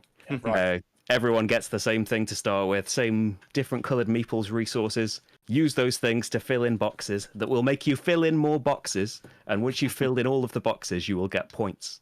And it's got like a solo campaign now, which is good, forcing you to go in different directions to do all of these things this game and get this many points, and some challenges to go for to like vary your game up so you don't just get stuck in a rut trying to do the same thing all the time, which is nice. Yeah. But just for pure, I love roll and writes anyway, and I think like there's like 4 in my top 10. But as a kind of big grown-up one, roll and writes went to the next level in 2021. Put that on your boxes. So Hadrian's Wall is a game that I've heard only good things about from multiple sources. Oh god, yeah. Talk about a game that gets told to me all the time is that I mentioned like Street Masters and Spirit Island before. The amount of people who have told me, Luke, when you playing Hadrian's Wall, it's like I'll play it when someone teaches me it. I'm not paying £50 for a spreadsheet. It's just like someone's going to teach me. It's what it looks like. Yeah. It looks daunting as all get out, and I'm not the biggest roller right fan of but everyone's telling me to get it. It's like, look, somebody can teach me it, and I'll play it, but I'm not spending £50 on it. So, on a gamble. I've got to be showed it. Well, I've had a chat with Shem about a month or two ago, and I think he said he'd be happy to send me a copy to cover on the channel. The only reason I didn't say yes is because I know that it's a game that I wouldn't just want to play once. I know it's a game that I would probably want to cover and play multiple times, and I just didn't have the capacity for that at the moment. But I've just made a note that when I'm messaging Steve, I'm also going to ask him for a copy of Hadrian's Wall as well. But yeah, I need to get that. It's not as daunting as it looks. I think the rulebook is very good. If you play your first game reading through that rulebook, it all makes perfect sense. And yes, it looks daunting when you first look at those two sheets that you have to fill in, but it's not. It's a very smooth and very slick experience, and I enjoy it tremendously. Yeah. Loads of the things just get sectioned off into like all of these rows at the bottom. That's all one thing, and all of these citizen rows, they all work in the same way. Yeah, and like depending on you're not going to do loads of the buildings in each game. You don't need to focus. You can try and focus on a load of things, but you probably won't do very well. Just try and build everything. But cool. It's amazing. So my favourite game of this year, it's difficult because I have Boon Lake and I have Bitoku still not played. So for me to give you my favourite game of the year right now is only the games that I've played, and it might change as soon as I play Bitoku and or Boon Lake. And there's a few other ones as well that I brought back from Essen that I haven't actually played yet. But Ark Nova is definitely high up there. If it isn't my favourite game of the year, it's very high up on the list. I just thoroughly enjoy it, and it's a game that I played 9 times now. And I think I've said this on the other playthrough videos that I do. There are certain games that I get and I play and I go, that was a good game. And I might play it 3 or 4 times, and then I'm like, right, I've played it. It was a really good game, and I've played it 3 or 4 times, and yeah, I'm kind of done with it. Then there's other games that I might play maybe 10 times, maybe 15 times, and then I'm done with it. Like Golem, for example. Golem I really enjoy. I've played it a few times. I can see me playing it another 5 or 6 times, but can I then see myself playing it after that? I don't know. Then there are a few games that I have in my collection which I could probably play 100 times and still want to play more of.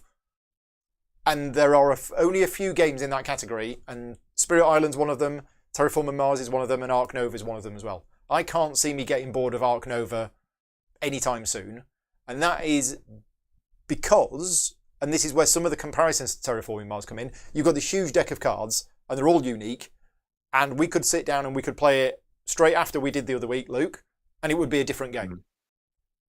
And it's exactly the same rules, but it would be totally different cards, and we'd have different approach and a different strategy, and we'd just do it a different way. I wanted to play it straight after. Oh, so did I, yeah, but you had to drive home and I had to try and sleep. I failed at my attempt to sleep, but, you know, I had to try. So, yeah, Ark Nova is very high up there if it isn't my number one. But as I say, I've not played all of the games yet that I brought back from Essen, so they are some of the highlights. I can't see Bitoku and Boon Lake overtaking that one for you. You can't? Okay. I mean, hard to say.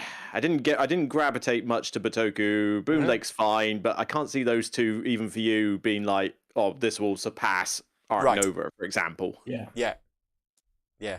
We'll see. Right. Shall we touch on some things that we're looking forward to next year? Have we got anything we're looking forward to? Games or plans or literally just recorded my top 10 for that, actually. Okay, right. Well, I mean, there's a bunch of Kickstarters obviously on the horizon and a couple of retail ones, but I don't tend to go mad looking forward to games too much because it's one of those things of you get too hyped about the game and you're just setting yourself up for disappointment when it happens. I mean, I didn't know nothing about Ark Nova before it came out. It literally just appeared. Yeah. That's the sort of surprise I want. You know, I don't know it's coming, and then it comes out and says, Luke, you love this. It's like, great. But, I mean, next year, forgetting games, I think it's, again, like more conventions in a sense. Although, I'm not going to Aircon now. It's just too far up the country, and Yeah. I can't go to the Games Expo next year because it clashes with my Brother's brother's getting wedding. married. Yep. Yeah, but I want to try Baycon for the first time. I'll, Come to obviously, Baycon. if I can go to KCon, obviously there's GridCon, obviously Essen again or site. So it's just a case of right now. I just want to hopefully Midgard, please. I just need to now go to a bunch of more conventions in 22, which if all goes well, I'm looking forward to more than anything else. Yeah. But in terms of a few highlights of games that you're looking forward to, do you just want to name drop a few things? Well, the two that I'm expecting to come soonest will probably be Now or Never from Ryan Lockett, because I know that's getting delivered soon. So to go on side with all that lot, that should be a good one. And I think Merchants of the Dark Road Elf Creek Games is going to come pretty soon. I think that's meant to be like January, February time, but certainly biggest one that I'm definitely hoping for. I don't know when they'll release it or even if it will be 2022, but Frostpunk. It will be 2022. It better be, because I'm pretty sure it will be. Do you want to know what I was doing at 8:15 this morning? Finishing the rulebook. Yep, working on the rulebook for Frostpunk. Well, good, because the latest version of the rulebook has actually gone out to backers on the latest Kickstarter update, and they've been sent a link to a file where they can read the rulebook and actually add comments to it. Which is, for me, as the rulebook writer and editor, is great, because you get all of these backers reading through what is not quite the final rulebook and adding their thoughts. So that's what I was doing this morning. I was going through the public version of the PDF and reading the people's comments and saying what. And I've got a meeting with them on Monday morning to basically go through all of the comments, decide what we're going to do, what we need to fix, and then it should be done. Yeah. But the game's finished. It's just the rulebook that needs a few final tweaks. Well, sweet, because I bang on enough about This War of Mine. I love that. Frostpunk PC game was always a good one as well. I want another dark, gritty story game where every choice I make is controversial as all get out, and I get to not feel guilty about it. It's like, so I can't wait for that one. No, that's exactly what it is. And I, as well as the rulebook, me and my team have also been editing all of the cards. There's a huge number of cards in this game, with loads of flavour text. And if you like the computer game, Frostpunk is either my favourite computer game of all time or one of my favourite computer games of all time. I love the setting. I love the dark feel of it. I love the whole struggling to survive, and you win the game if you survive. And when I heard they were doing a board game of it, I was like, sign me up for that. So very much looking forward to that. And it should be, production issues aside, it should hopefully be being delivered next year. So, right. Definitely. Mark, have you got some things you're looking forward to next year, either games or the channel or whatever else? Well, shall I guess one of yours is going to start with WM by any chance, Mark? I think it might. We'll come to that. I just want to echo on Frostpunk. That is really possibly my most anticipated release of next year. I previewed it where Adam Kopinski taught me the game. I know it's kind of over 12 months ago now. It's changed a bit, the engagement from Glass Cannon, from Jakub Wisniewski and everybody at Glass Cannon with the community has been fantastic. And they've listened to the community there as well. So I think we're all in for a treat with Frostpunk. Absolutely, Luke. WM Weather Machine. I played it at GridCon. Scott Hill, thank you very much for teaching me that. I think Graham was in on that as well. Really enjoyed Weather Machine. I haven't played it solo yet on Tabletopia, I believe it is, but I need to do that. So I'm really looking forward to more Weather Machine. As I've been on holiday, I've had Uprising, Curse of the Emperor delivered. So my friend's got that at the moment. He picked it up for me from the parcel shop. I played that on TTS with one of the designers beginning of December. That's a great 4X game there. And then in Essen, I also played episode 2 of Perseverance from Mind Clash, the Turksy game. Really thoroughly enjoyed that. And obviously I backed that, and that is due out at some point in 2022 as well. So I think... there are a lot of good big games out there in 2022. Of course, we've also got Chip Theory gone with the robots, Burn Cycle as well. Yep. Yes, which again I previewed an early copy of that, and then Ricky sent me the physical copy of the prototype, which I played a few times. So yeah, there's a lot of big names coming out there, but let's not forget some of the smaller names as well. It's great when we see games like Distilled, which came out of nowhere really and had a massively successful Kickstarter campaign. It is a great game, Distilled. Can't wait to get that. So yeah, I think next year is going to be a bumper year for us. Yeah, I think so. I mean, Frostpunk, Burn Cycle, Perseverance episodes 1 and 2, Hopla Marcus Victorum, they're all due out next year. Yeah. So we're starting getting. Are we getting like more video game tie-ins? I guess this year because we got the Frostpunk. I swear there's one other. Stellaris is another one that I've backed as well. Yeah. Are we starting to get like board games of computer games now? Yeah. There's a Slay the Spire, the board game, coming to Kickstarter. There's a Deep Rock Galactic, the board game. That Deliverance, which are all like I don't know anything about how they're doing the board game version, but like Slay the Spire and Deep Rock Galactic are pretty impeccable video games. Kingdom Come Deliverance, I got a tryout of the first scenario at Essen because the publisher was there, and it did seem pretty good. I mean, it felt like, okay, this is your typical like RPG-ish type story-driven game, but I did like the fact that you did have a lot of opportunities for choices and how NPCs reacted to you. We approach them, they're a bit suspicious. Guy next to me messes up for whatever reason. Now they're hostile. I can no longer talk to them about this. That kind of thing sounded good, and it almost tempted me to get the PC game to try it out. But maybe we'll see later in Jan. But you mentioned Deep Rock Galactic. Yeah, I don't know if that's going to be a solid board game because I don't know like the pedigree of like who's designed it behind it. But man, I've sunk 350 hours into that PC game. I still play that religiously now on Hazard 5. And when they said, "Oh, we're doing a board game version of it," it's like, "Oh God, don't mess this up," because I want that. So, Tom, looking forward to next year, either channel. So some of those like games. Channel. Oh yeah, more channel. More channel than ever. What you want to do, Tom, is do more playthroughs. You don't do enough playthroughs. Yeah, I think if we could get 24/7 stream going on. Yeah. And when I'm not playing through something, I'm talking about playing through something. But like anticipated games, Frostpunk and Weather Machine and something else that you mentioned that I've forgotten. I'd echo them. But like I've just got like a rough list, so I haven't really checked dates yet. But has it been pushed into the next year? But is Frosthaven like still tentatively 2022?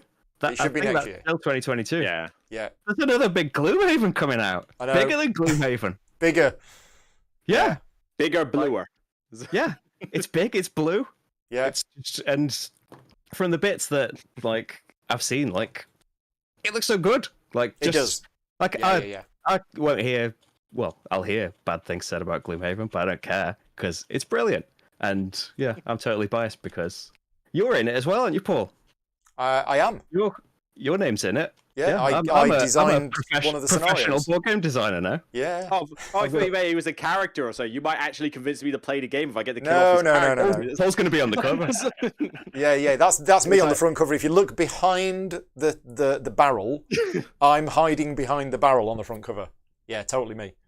Yeah, it's got a host of guest designers. Yeah, it's like Vlada Shvartla stuff and all of these board game designers, but then me and Rach are in there. Yeah. Credit to Rach because she made my ridiculous ideas more of a knowing me, I'm probably a corpse somewhere in the background in one of the pictures. But yeah, like for a Gloomhaven lover, Frosthaven is just gonna be amazing. Yeah. And there's a 2-player version of Cryptid coming out. I love Cryptid. Amazing game. I don't know how that's gonna be done, but amazing. Yes. I forget its title, but they announced it about a few Urban months Legend. ago or something. Yeah. And honestly, I love Cryptid, so I'm curious to see how that'll work. Yeah. And this, I think it's been delivered to most people at the end of this year, but Seize the Bean that I've been going on about for years and years and years. You have. I don't think it can possibly live up to my expectations at this point. But that's one of the things. If I hadn't remembered Frosthaven was delivering next year, that might be my most excited thing. Like, so have you not got your copy of Seize the Bean yet? I have not. Oh, I demand it. No, they wanted to make sure they wanted to be very like everybody gets their copies before. I'm gonna try and intercept the truck, and I'll ransom it to Art Nova. before the freeloaders get their copies, all the people that actually back the game get theirs first. So like, I think most backers have got them now. So yeah. I just want to bore people to death with videos about Seize the Bean, because it's like, it's a deck builder where you're running a coffee shop, and it's an interesting take on deck building where your deck is your queue of customers, and you're trying to serve them, and you upgrade your coffee shop as it goes along. Taking an action, you put cards on actions, so that taking that action in the future, rather than just getting a few coffee beans, will get you milk and blah blah blah as well. So there's some engine building to it as well. But it's got like a part of the it's like 4 years or something, 3 years since the Kickstarter. Yeah. Part of the reason for that is they decided to just let's throw every expansion imaginable at it. And just looking at unboxing videos of it is packed. The box is completely packed with cards and types of things and new mechanics. And from just like flicking through the booklet, every kind of gameplay under the sun you could imagine. If you just want to be Care Bear, here's the arrangement of things. If you want to really go at each other, here's the cards to use for that. Yeah, I and was gonna say, I'd like them to sort of get the game popular first before they shove in 20 expansions. But and like they're like looking at like, well, now it's all delivered and stuff. What else can we do with it? Like it's cool that there's just it totally that amount of stuff for it. It totally slipped me by. Somebody mentioned it on the street on one of my videos the other week. It's like, we're on about Seize the Bean or something, and then as soon as I read deck building coffee shop, it's like, how did I miss this? Tom's been going on about it for about 3 years now. I'm dying off memories of the prototype that I had for like a month and then had to send on ages ago. And you can see in like my playthrough way back then. And I imagine it's like changed since then and stuff, but it's got all of those that you saw 3D printed things in my video. It's got like 3D sugar cubes and milk bottles and coffee beans and stuff. You can play a dexterity variant where you don't get a set amount of coffee beans. You scoop an amount out of there if you really want to go into the theme. But another one that I'm only anticipating games that I'm involved with in some way. But that's a game where I'm a card in that game. A much older, bespectacled version of me. But I'm in that. But I think that's fair enough. I mean, my anticipated list for next year is also games that I've been involved in, because mainly they're the ones that I know that are coming out next year. So obviously Frosthaven, you've mentioned, Frostpunk, Perseverance episodes 1 and 2. I should be getting a physical copy of them in the middle of January. That was the one. Yeah, that was what I was trying to remember. Because I'm going to be doing the how to play videos, and that's going to be about six to 8 weeks of work.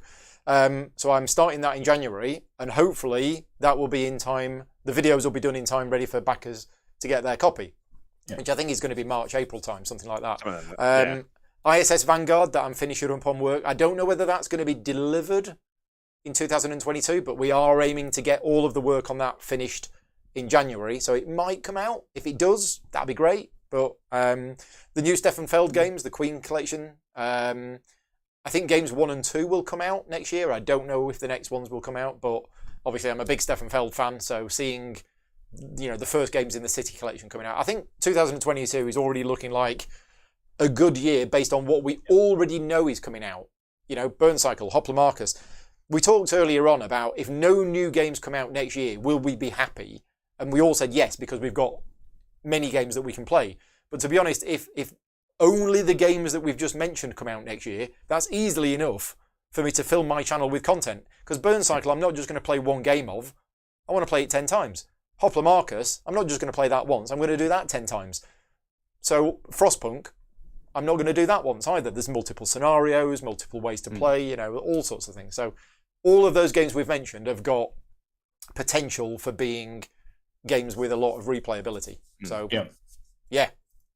We never even mentioned Endless Winter. I'm surprised that no one's completely forgot to mention Endless Winter. Yes, that's coming out. I'm doing a whole series of videos for that, because that's every another mechanic one.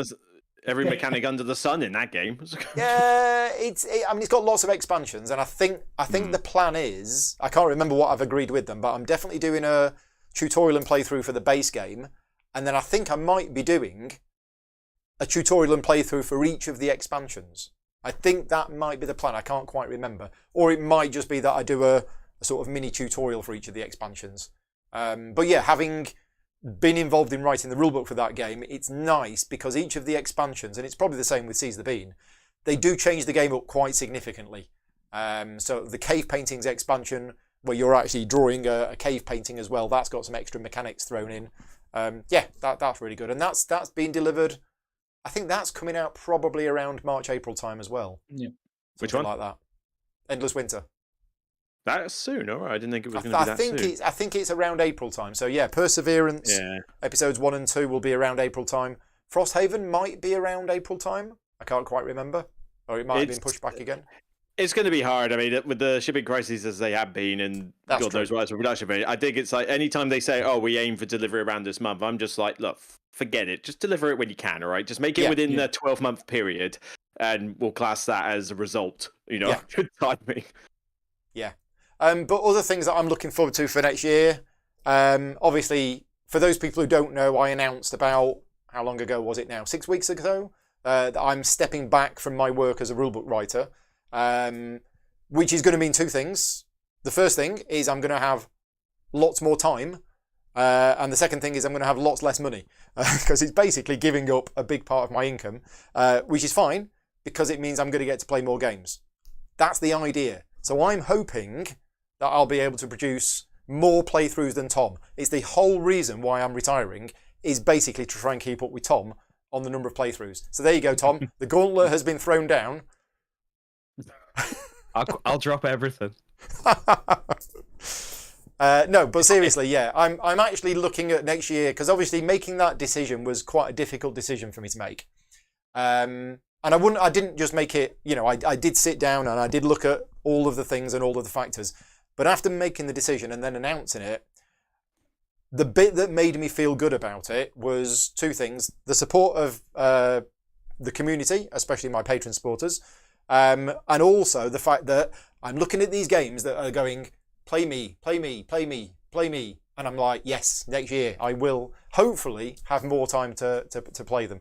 So yeah, I'm looking forward to next year being less stressful rulebook work and more playing of games. Yep. There you go. That's everything. Anything else we want to talk about? I don't think there is there? For this year or next year, there's got to be something.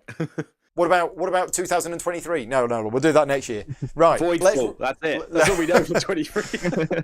Let's wrap things up. So before we disappear, we'll just go round again and just let everybody know where they can find you, your YouTube channel, and stuff like that. So Luke, you go first. If you don't know me already, The Broken Meeple, search for on YouTube, Facebook, Twitter, Instagram. You will find it.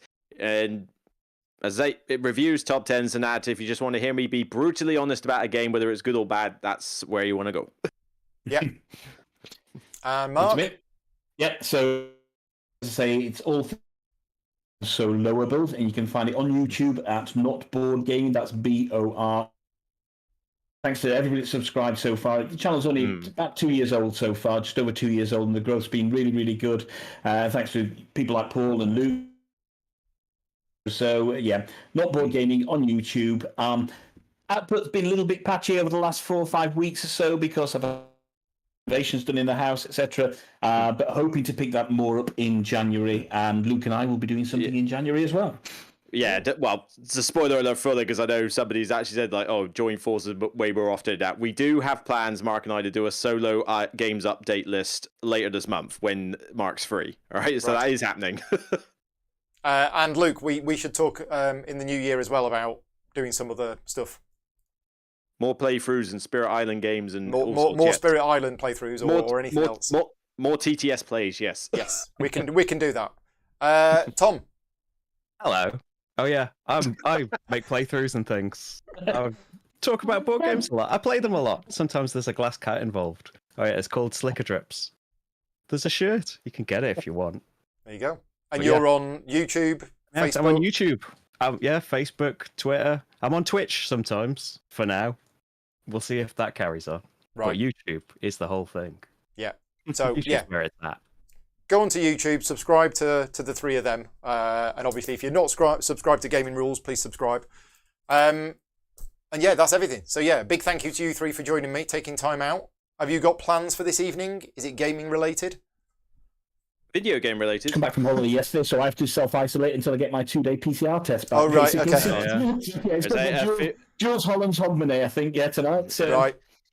Most years it's typically go to the board game cafe and play, but tonight a few of us are just going to be on Discord with a bunch of video games like Valheim and that we just have fun with and just muck about for hours. It's, nice and simple tonight, I think. Yeah.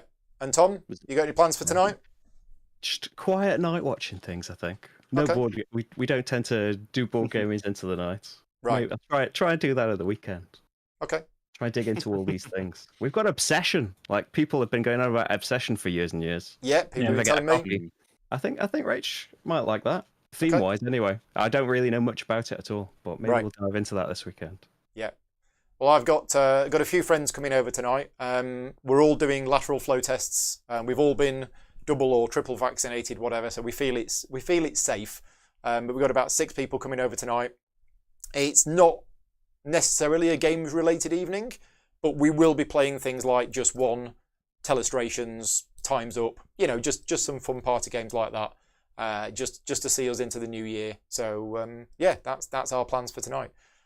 And lots of Jaffa cakes. Yes, there will be Jaffa cakes.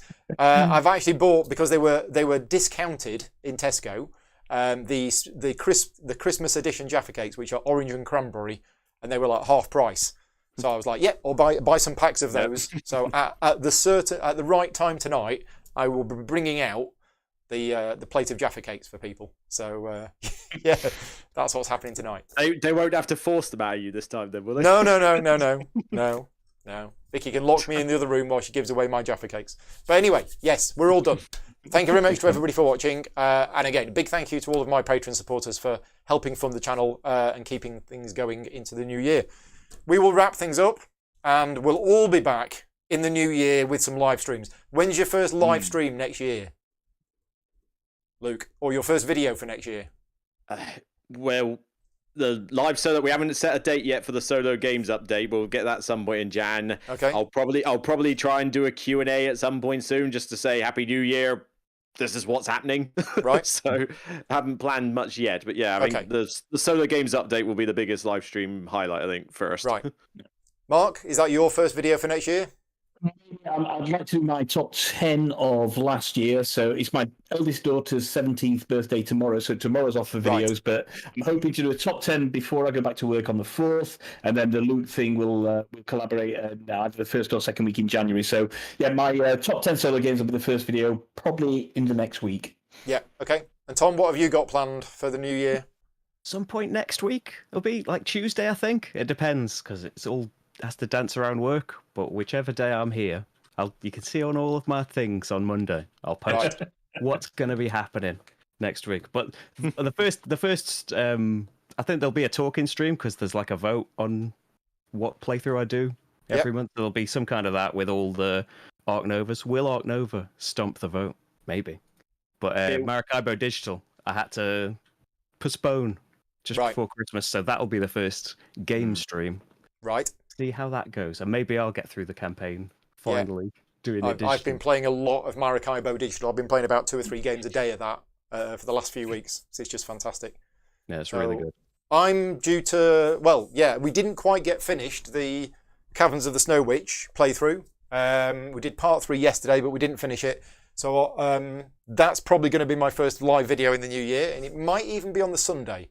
I need to juggle things around and see what I'm doing, but I do want to get it finished. And then on Monday, which is the day before most people go back to work in the UK, I'm going to be doing a Patreon-only stream of another shoot-around adventure book, which is Bloodsword. So 4 of my Patreon supporters are going to I'm going to sort of host the game and be the narrator, and we're going to be doing that. Caverns of the Snow Witch probably on Sunday, Bloodsword on Monday, and then I can't remember what I'm doing next week. I've got a whole host of things planned for the next 2 weeks, but I do know that we are going to try and pick up the Arkham Horror card game, because we got to part 6, so we're going to be doing part 7. That's planned for the Wednesday. Full steam ahead going into the new year. Right then, we're all done.